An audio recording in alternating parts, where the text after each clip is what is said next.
Hi students, welcome to the business Vidya. I am Neha और आज हम पढ़ने वाले हैं एक ऐसी स्टोरी जिसका नाम है शुड विजर्ड हिट मॉमी। और ये जो स्टोरी है वो बहुत ही इंटरेस्टिंग स्टोरी है, जो एक छोटे बच्चे की स्टोरी है और वो बहुत अच्छी तरीके से समझाई गई है। इस स्टोरी में पापा और उसकी बेटी के बीच की कॉन्फ्लिक्ट की बात है और इस कॉन्फ्लिक्ट में हमें ये दर्शाया गया है कि कभी कभी पेरेंट्स और बच्चों के बीच में कभी कभी कॉन्फ्लिक्ट हो जाता है, तो वो कैसे ओवरकम किया जा सकता है। तो चलिए without wasting the time stories की समरी स्टार्ट कर देते हैं। लास्ट तक वीडियो जरूर देखिएगा ताकि आपको खुद से पढ़ना ना पड़े। तो इस स्टोरी को लिखा है जॉन अपडाइक ने और ये जरूर याद रखिएगा, आपको क्वेश्चन में पूछा जा सकता है। और इस स्टोरी का जो मेन पात्र है उसका नाम है जैक क्लियर। जैक क्लियर एक ऐसा बंदा है जिसके दो बच्चे हैं। एक 4 साल की बेटी है जिसका नाम है जो और दूसरा 2 साल का बेटा है जिसका नाम है बॉबी।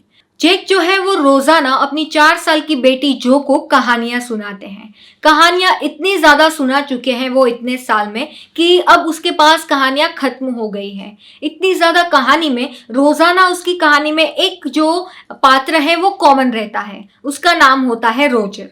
रोजर अलग अलग हो सकता है, मतलब रोजर रोजाना एक स्क्विरल हो सकता है, कोई भी एनिमल हो सकता है, वो फिश हो सकता है, पर उस पात्र का नाम हमेशा रोजर ही रहता है।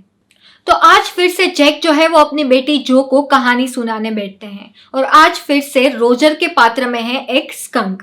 स्कंक जो है वो बहुत ज्यादा बैड स्मेल करता है और इसी वजह से उस स्कंक के साथ कोई भी खेलना पसंद नहीं करता है, कोई भी उसके आसपास भी नहीं जाता है। इसीलिए स्कंक जो है वो बहुत ज्यादा उदास है, बहुत ज्यादा परेशान है और बहुत दुखी भी है। और उसे लगता है कि कोई उसके साथ नहीं खेलता है। उसका रीजन ये है कि उसके अंदर से बैड स्मेल आती है। और फिर स्कंक जो है वो परेशान होता है और वो जाता है वाइस आउल के पास। वो एक ऐसा आउल है जो सबको समझदारी भरी बातें सिखाता है। तो वाइस आउल जो है वो स्कंक को लेकर जाता है एक विजार्ड के पास। विजार्ड जो एक जादूगर है। जादूगर मतलब जिसकी वाइट दाढ़ी है, जिसकी हैट है लंबी वाली, और ये जो जादूगर है वो सारी जादू कर सकता है। वो अपने स्कंक को एक ऐसी ट्रिक देगा जिसकी मदद से उसके फ्रेंड्स बन जाएंगे।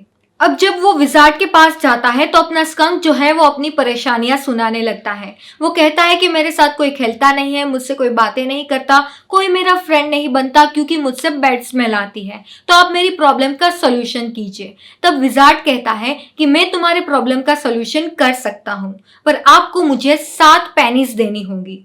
अब स्कंक के पास तो सिर्फ 4 पेनीज थी, तो वो कैसे 7 पेनीज देगा। तब विजार्ड उसे कहता है कि तुम जो जादुई कुआं है उसके पास जाओ और 3 पेनी लेकर आओ। तब स्कंक जो है वो जादुई कुआं के पास जाता है और 3 पेनी लेकर आता है। अब उसके पास 7 पेनी हो गई है और 7 पेनी वो विजार्ड को देता है और अपनी प्रॉब्लम का सॉल्यूशन मांगता है। और फिर विजार्ड जो है उसके ऊपर जादू टोना कर देता है और उसकी जो स्मेल है उसे रोज की स्मेल से बदल देता है। अब स्कंक के अंदर से रोज की स्मेल आने लगती है, सब उसके पास आने लगते हैं, सब एनिमल्स उसके साथ खेलने लगते हैं और सब उसके फ्रेंड्स बन जाते हैं। पूरा दिन स्कंक का मजे से बीतता है। वो बहुत ज्यादा उछल कूद करता है, बहुत ज्यादा खेलता है, सबके साथ हंसी मजाक करता है और बहुत मजे करता है। फिर वो रात को घर जाता है। जैसे ही वो घर पहुंचता है तो घर पहुंचते ही उसकी मम्मी बोलती है तुम में से ये बैड स्मेल कहाँ से आ रही है। स्कंक बोलता है ये बैड स्मेल नहीं है, ये रोज की स्मेल है, ये अच्छी वाली स्मेल है, मुझे ये विजार्ड ने दी है। मेरे अंदर से बैड स्मेल आ रही थी तो मेरे साथ कोई खेल नहीं रहा था, कोई मेरा फ्रेंड नहीं बन रहा था, पर जब विजार्ड ने मुझे ये रोज वाली स्मेल दी तो सब मेरे साथ खेलने लगे, सब मेरे फ्रेंड्स बन गए। तो मम्मी कहती है नहीं, ये बैड स्मेल है, तुम्हारी जो ओरिजिनल स्मेल थी वो ही अच्छी थी। स्कंक की मम्मी जो है वो बहुत ज्यादा गुस्सा हो जाती है और कहती है कि तुम्हें तुम्हारी ओरिजिनल स्मेल जो है वो वापस लानी होगी और वो उसे लेकर जाती है विजार्ड के पास।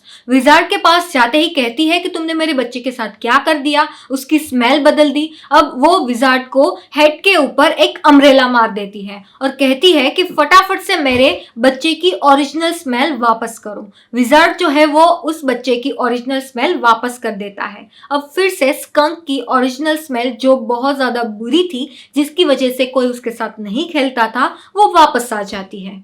और फिर जो स्कंक है वो सोचता है कि अगर मेरी मम्मी इस स्मेल से खुश है तो मैं भी इस स्मेल से खुश हूँ। उसकी मम्मी उसके लिए इम्पोर्टेंट है। फ्रेंड्स तो कल बन जाएंगे। आज अगर मेरी स्मेल बुरी है इसलिए मेरे साथ कोई नहीं खेलता है तो धीरे धीरे सब खेलने लगेंगे, पर मैं अपनी स्मेल चेंज करके अपने मम्मी को दुखी नहीं करूंगा। ये स्कंक जो है वो बहुत समझदार है। यहाँ से ये स्टोरी का एंड हो जाता है। पर जो स्टोरी सुन रही है ना 4 साल की जो, उसे ये स्टोरी बिल्कुल पसंद नहीं आती है। वो उसके पापा से कहती है कि ये कैसा एंड हुआ, ऐसा नहीं होना चाहिए। स्कंक कितना खुश था अपनी स्मेल से, उसके साथ उसके फ्रेंड्स हो गए थे, वो खेल सकता था, उसको बहुत मजे आ रहे थे, और ऐसे उसकी मम्मी ने उसकी स्मेल फिर से चेंज करवा दी। ऐसा एंड नहीं होना चाहिए पापा।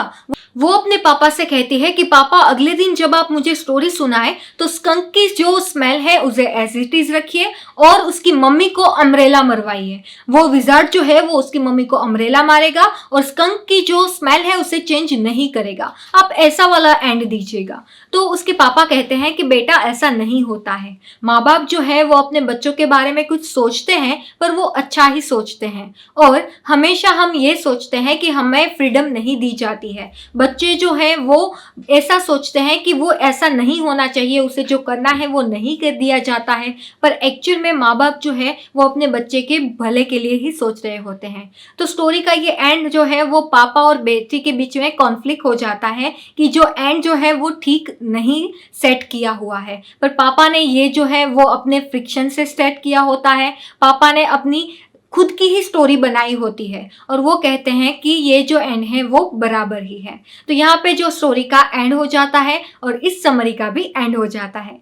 तो कैसे लगी आज की समरी? आई होप आपको पसंद आई होगी। पसंद आई है तो फटाफट से लाइक कर दीजिए और कमेंट बॉक्स में अगर कोई भी सुझाव है या फिर कोई भी क्वेरी है तो जरूर लिखिएगा। आपने अभी तक बिजनेस विद्या चैनल को सब्सक्राइब नहीं किया है तो डू सब्सक्राइब और बेल आइकन को क्लिक कर दीजिए ताकि आप कोई भी वीडियो मिस ना करें। अगर आपने अभी तक मेरी लिविंग ब्राइट चैनल को सब्सक्राइब नहीं किया है तो अभी जाकर सब्सक्राइब कर लीजिए। वहां पे मैं हेल्थ रिलेटेड वीडियोस अपलोड करती हूँ। और आपको क्वेश्चन आंसर चाहिए तो उसकी लिंक नीचे डिस्क्रिप्शन में और ऊपर आई बटन में दे दी गई है, वहां से आप कलेक्ट कर सकते हैं। कैसे डाउनलोड करना है उसकी ट्यूटोरियल भी वहीं पे दी गई है। हम मिलेंगे अगले वीडियो में, तब तक के लिए बाय बाय।